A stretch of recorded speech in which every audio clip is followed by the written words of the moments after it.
Hello student, मैं दीक्षा। स्वागत है आपका आपके अपने यूट्यूब चैनल में। यूपीएससी प्रीलिम्स 2024 को ध्यान में रखते हुए यूपीएससी 2024 के लिए प्रीलिम्स की टेस्ट सीरीज यह चलाई जा रही है।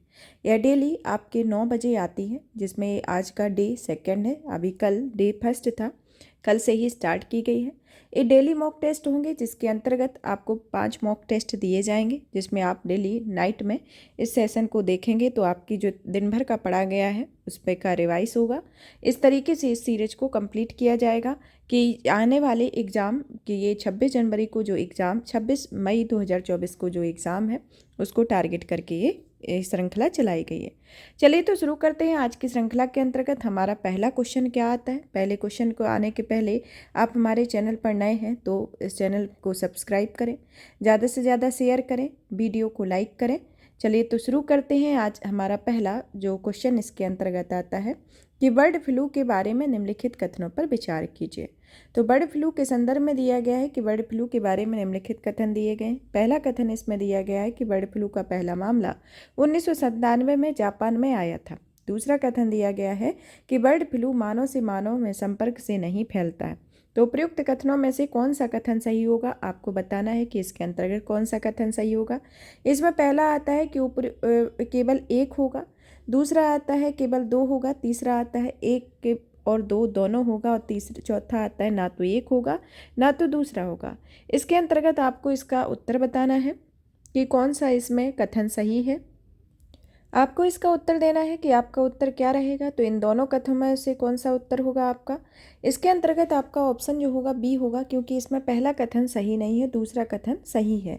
चलिए तो इसकी व्याख्या को देख लेते हैं कि इसकी व्याख्या के संदर्भ में कि बर्ड फ्लू का जो पहला मामला है 1997 में जापान में नहीं आया था, यह हांगकांग में आया हुआ था। कहाँ आया था? यह हांगकांग में यह मामला पहला मामला आया था 1997 में। और यह सच है कि यह मानव से मानव के संपर्क में नहीं फैलता है।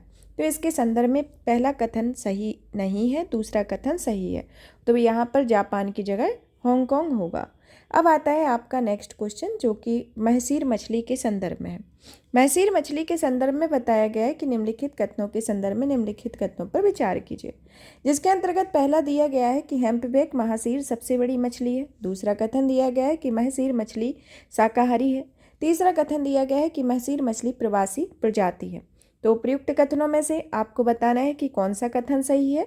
जिसके अंतर्गत पहला ऑप्शन ए आता है कि केवल एक सही होगा, ऑप्शन बी आता है कि 1 और 2 दोनों होगा, ऑप्शन सी आता है 1 और 2 1 और 3 होगा, ऑप्शन डी आता है उपयुक्त सभी।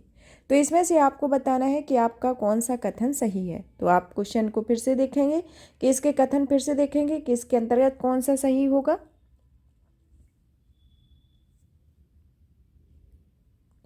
तो अब आपने सोच लिया होगा कि इसके अंतर्गत आपका उत्तर कौन सा सही होगा। तो इसमें आपका जो उत्तर है ऑप्शन सी होगा, क्योंकि इसमें पहला और तीसरा कथन सही है कि हम्प सील जो मछली है वह सर्वाहारी होती है, ना कि शाकाहारी।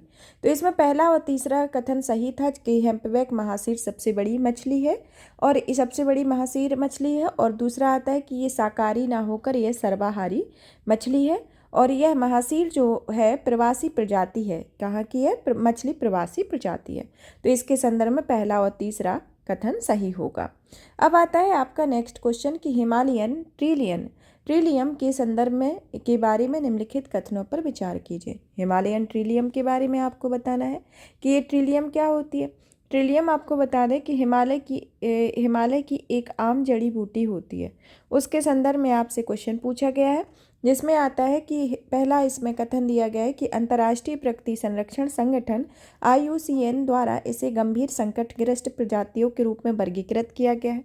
दूसरा आता है कि इसका उच्च औषधीय महत्व है, और तीसरा कथन आता है कि इसे स्थानीय रूप से नागछत्री नाम दिया गया है। तो आपको बताना है कि उपयुक्त कथनों में से कौन सा कथन सही है। आपने ये कथन देख लिए, जब इसके ऑप्शन देख लेते हैं कि ए के अंतर्गत आता है केवल 1 और 2, ऑप्शन बी आता है केवल 3, ऑप्शन सी आता है केवल 1, और ऑप्शन डी आता है आपका उपयुक्त सभी। तो इसके अंतर्गत आपको बताना होगा इसका उत्तर। तो इसमें आपका जो उत्तर होगा ऑप्शन सी होगा, क्योंकि इसमें पहला कथन आपका इसमें असत्य बताना था, तो पहला कथन आपका असत्य है, दूसरा तीसरा इसमें सही है।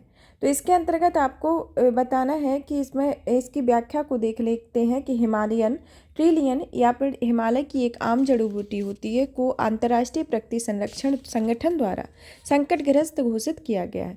यह उच्च औषधीय महत्व का पौधा है और इसे स्थानीय भाषा में नाग छत्री का नाम भी दिया गया है। तो इसके अंतर्गत आपका एक कथन गलत है और दो कथन इसमें सही है।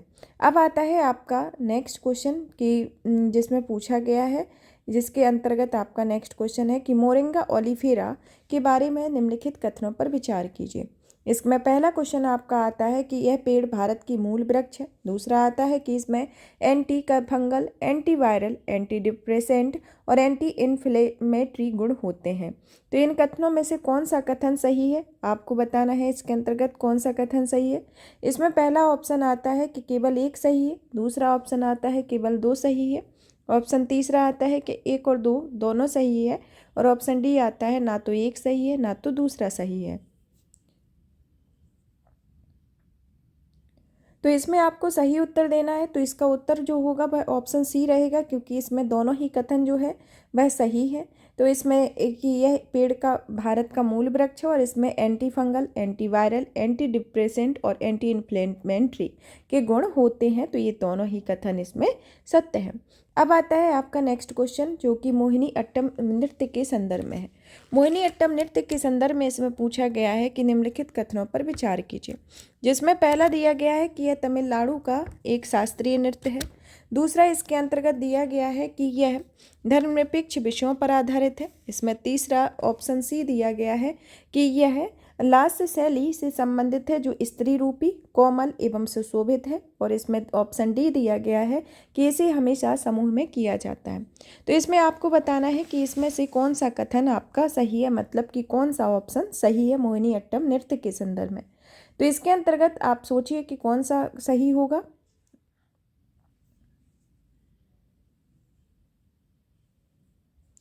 इसमें आपका ऑप्शन सी सही होगा कि यह लास्य शैली से संबंधित है जो कि स्त्री रूपी, कोमल और सुशोभित है। मोहिनी अट्टम के बारे में जान लेते हैं कि मोहिनी अट्टम जो नृत्य है वह क्या होता है, इसका शब्दार्थिक अर्थ क्या है, इसके संदर्भ में इसकी पूरी व्याख्या को जानते हैं कि इसके संदर्भ में कि इसका क्या व्याख्या है। कि मोहिनी अट्टम का जो शाब्दार्थिक अर्थ होता है वह मोहिनी के नृत्य के रूप में किया जाता है। इसकी मोहिनी के नृत्य के रूप में इसकी व्याख्या की जाती है। हिंदू पौराणिक कथाओं की दिव्य मोहिनी केरल का शास्त्रीय एकल नृत्य रूप है। पौराणिक कथा के अनुसार भगवान विष्णु ने समुद्र मंथन के संबंध में भस्मासुर की वध की घटना के संबंध में लोगों का मनोरंजन करने के लिए मोहिनी का वेश धारण किया था। मोहिनी अट्टम का उल्लेख मजहम मंगलम नारायण नंबूतिरी द्वारा 1709 में लिखित व्यवहारमाला पाठों और बाद में महान कवि कुंजन नाम्बियार द्वारा लिखित घोष यात्रा में किया गया। इसकी विशेषता है कि यह बिना किसी अचानक झटके तथा उछाल के लालित्यपूर्ण ढलावदार शारीरिक अभिनय है और यह लास्य शैली से संबंधित है जो स्त्रीत्वपूर्ण, मुलायम और सुंदर होता है। तो इसके संदर्भ में ये मोहिनी अट्टम के बारे में विस्तृत में व्याख्या रही। यहाँ पर यह सेशन आज की क्लास फिनिश होती है। नेक्स्ट क्लास में फिर 9 बजे मिलेंगे, कल रात 9 बजे मिलेंगे। और भी इसी तरीके की वीडियो को देखने के लिए इस सेशन को लाइक करने के लिए ज़्यादा से ज़्यादा शेयर करें, वीडियो को लाइक करें, चैनल को सब्सक्राइब करें। धन्यवाद।